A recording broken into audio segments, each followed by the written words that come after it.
Hello again. This week's test features the Minelab Equinox 800. The technical specifications are on the screen now. It was first launched in 2019 and only recently has been discontinued due to the arrival of the 700 and 900, I presume. On the test, it's been tested with 5 different coils: the Equinox 15-inch, 11-inch, 6-inch, and the Coiltech 15-inch and 10x5. Results will be at the end of this video, so let's get going. So if you're thinking of buying an Equinox 800 in the future, then there's one or two things to look out for.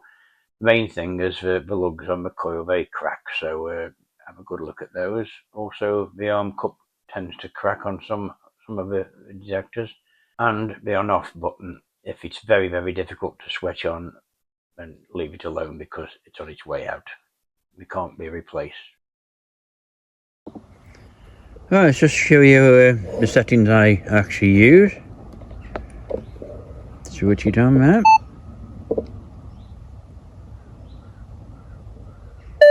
Right then, I normally use it in all metal.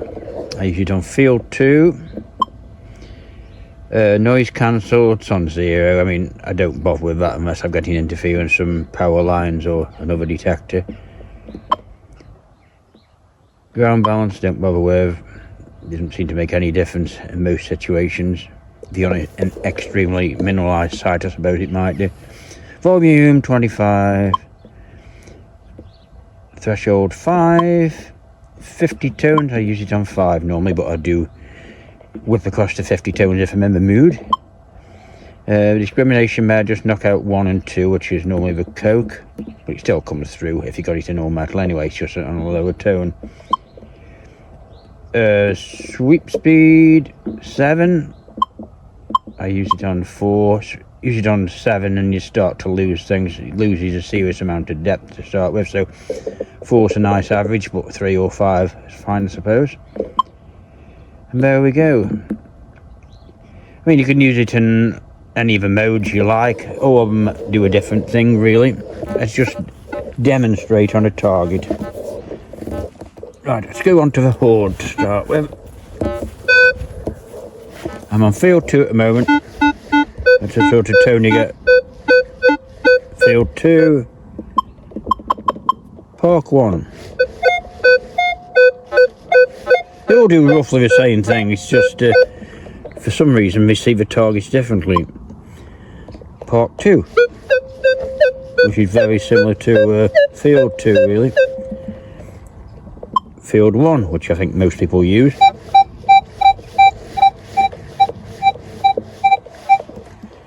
But say it's up to the individual really. What I normally do is find a natural target in the field and then go over it with every setting till I get the one that I think is the best.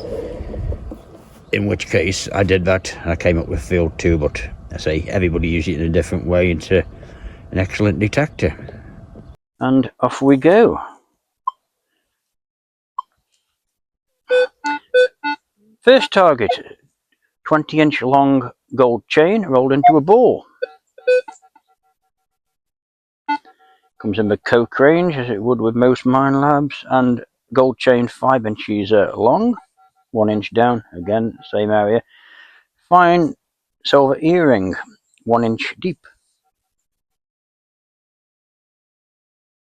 Again, it recognises it, but it's coming out as coke, or very low conductive.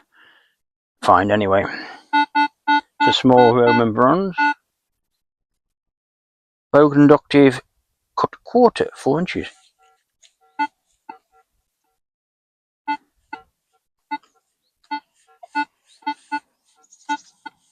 Just getting up.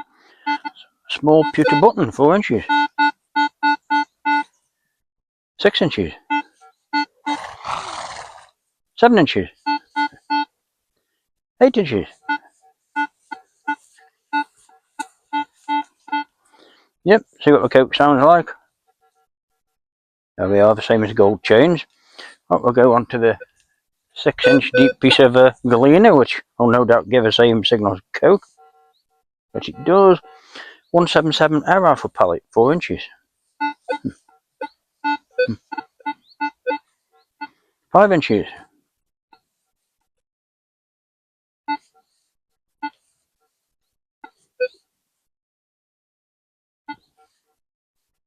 Not quite. 8-inch deep thin copper ring. 10-inch deep copper ring, just a little bit bigger but still thin.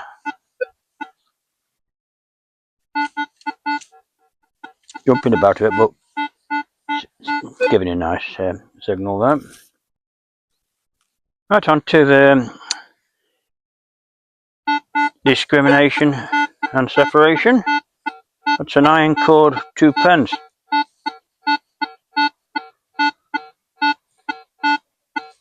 I don't think I'd probably be digging that. It's a crown bottle top, which it likes a lot more.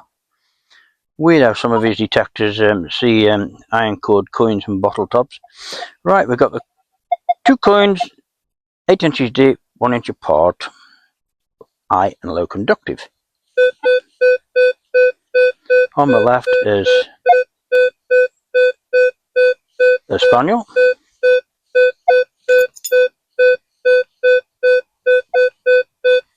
No, it isn't getting the 2 signals, separating them.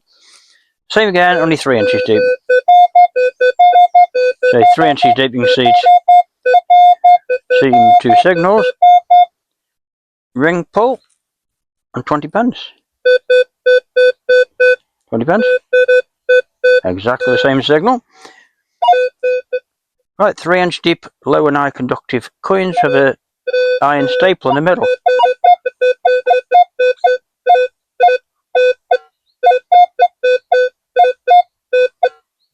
Just hear the iron coming in there.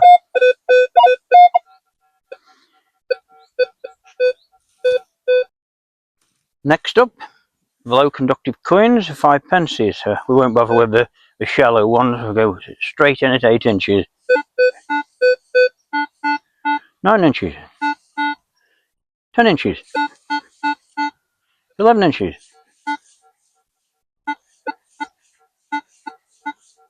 Always give a bit of an iron gun when things are just on the edge of a range, but it's enough to make me want to dig it anyway. 12 inch, 5 pence.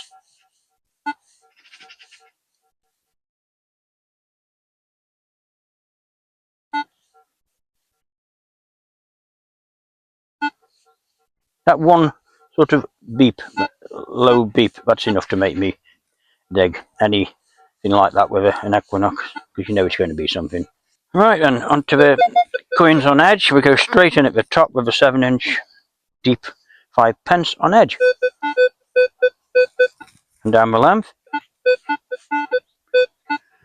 Cut quarter, we'll go straight in at 6 inches. 7 inches.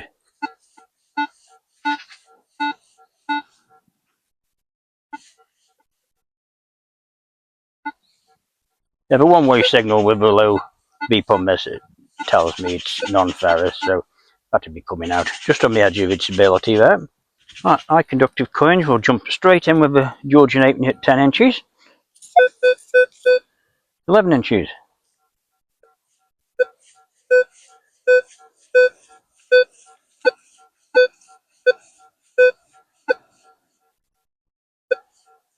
'A lot of detectors do not like the 11 inch one. Maybe it'll get the 12 inch one.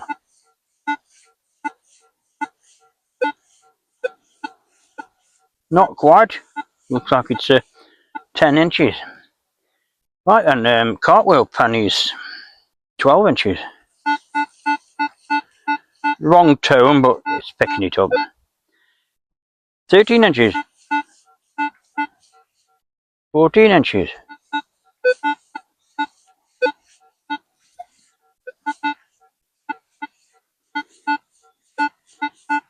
I'd be digging that one, but it's totally the wrong tone. But as soon as you open the hole up and got in there, then it'll come in with the high tone when it got to fully recognise what it was going over. Right then, cartwheel penny on edge, 9 inches.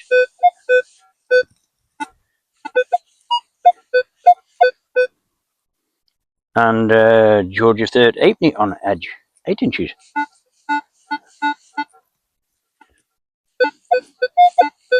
Obviously we're missing a lot of targets, so it's pointless going over them because I know we're going to get them anyway. Right, onto the artifacts. 15-inch deep Orsonis bottle. Considering that's 15 inches down, it's giving great sego. Even if we lit the coil about a foot above the ground, it's still getting it. Large musket ball, 10 inches. Fibula, 7 inches. Large lead weight, 14 inches.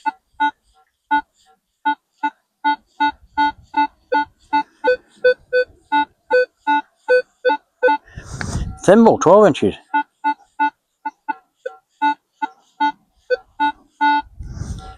Teaspoon, 13 inches.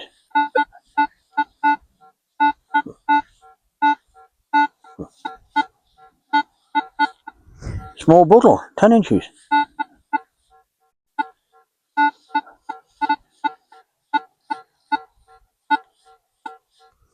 So although he's getting the iron grunt coming in, it's just because it's on the limit of its ability, so you're just getting a positive sort of signal coming in there, which is enough to make you to want to dig with one of these anyway.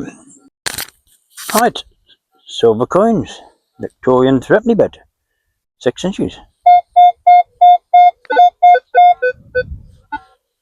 That's a Victorian silver sixpence at 7 inches. Nothing gets now. I shall be investigating that very soon, but so I'll count that as a positive because it would have got that anyway.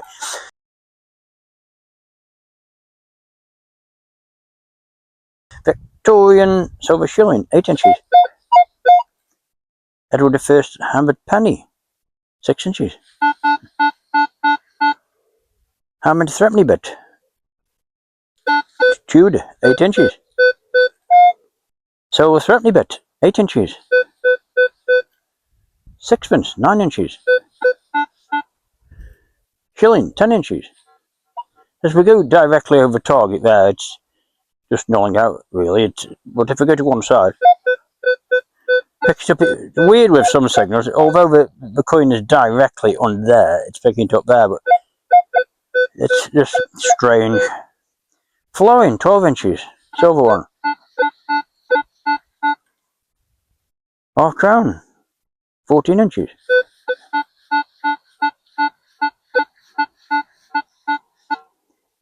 Crown, 1965, couple nickel, 13 inches.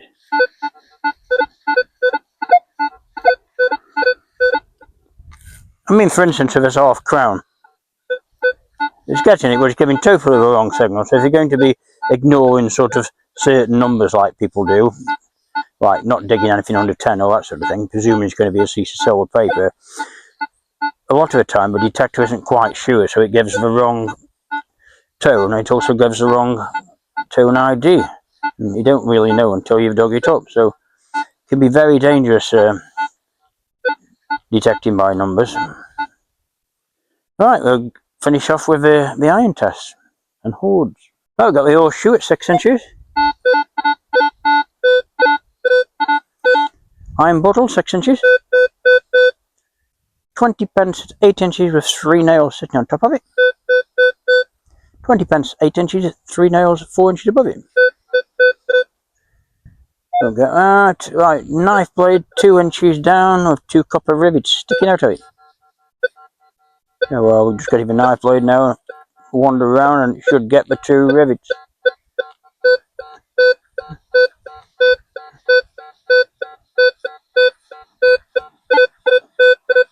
Oh, well, just the right angle. That's how easy it is to miss thing.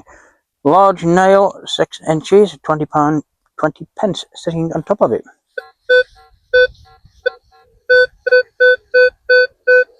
Although we've got the white dot there in front of me where it's actually buried, it gets it just in front of it.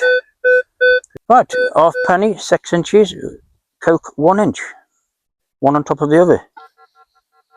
That's a Coke. The halfpenny is directly underneath the Coke, but it doesn't get the halfpenny until you go just a bit forward and just to the edge of the coil. And of course it gives the wrong ID numbers and tone. So you wonder, is it getting the Coke and the halfpenny and averaging the signal out? Makes you wonder. Penknife. Horseshoe, 2 inches, 20 pence, 6 inches. It's a very hard test for any detector. Never found a detector yet that will do that. 20 pence, 2 inches, horseshoe, 6 inches. Again, if we move forward, so just the edge of the coil is going over it, then it gets it better. Obviously, you wouldn't know how it was lying on the ground, so you wouldn't know. But that's the advantage of it, knowing what I've planted and where it is. 6 halfpennies stacked on top of each other, 11 inches deep. No problem there. 100 mixed coins in a pot, 20 inches deep. Again, low tone, low numbers. Would somebody be ignoring that hoard? 6 halfpennies in a row on edge, 2 inches deep. And gets it across. I've got the low conductive coins, 27 of them. All the coils did as you would probably expect or would guess. The 10x5 coil tech is terrible. It's completely useless. You can see whatever results on the I was very pleasantly surprised by this 6-inch Equinox one, and based on this test alone I bought myself another Equinox and fitted it with a 6-inch coil. I've got the Manticore with the 8-inch coil, but I don't really rate the 8-inch coil. I don't think it's as good as the Equinox 6-inch coil, but it will certainly come in useful in some situations anyway. That one to the high conductive coins. As you can see, it's a total of 38 10x5 coil tech. Managed 3 of them. The best ones were the Equinox coils, Minelab ones, which were the 15-inch one and the 11-inch standard coil. As I said, the 6-inch Equinox coil did absolutely brilliantly well. I just can't believe that this coil tech 10x5 is so bad. On to the iron tests and the random artifacts. All the coils did very well on those, except of course the 10x5 again, which only managed 5 out of 11 and 13. Again, on the very low conductive targets, they were very similar again, as you would expect perhaps, except of course the 10x5 again has let the side down. I might finishing up with the hoards and the separation targets. The 10x5 sort of held its own with that on the separation part. It failed fairly miserably on the hoards. Okay, you can see at the final scores out of 116. The 11-inch Equinox and the 15-inch Equinox did the best out of all of them, but the other two aren't far behind, and the 6-inch Equinox was absolutely remarkable. So was the 10x5, which was remarkable in a different way. When you consider the 6-inch Equinox is 3 times better than the 10x5 coil tech coil, it beggars belief. So, and finally, we've got the detectors and coils used. The total score out of 116 for all the tests I've done so far and done videos on. So the Equinox is of course included in this one, and I think the next test is probably going to be a Deus one with several coils as well. Anyway, thanks for watching, and I'll catch you very soon. Bye now.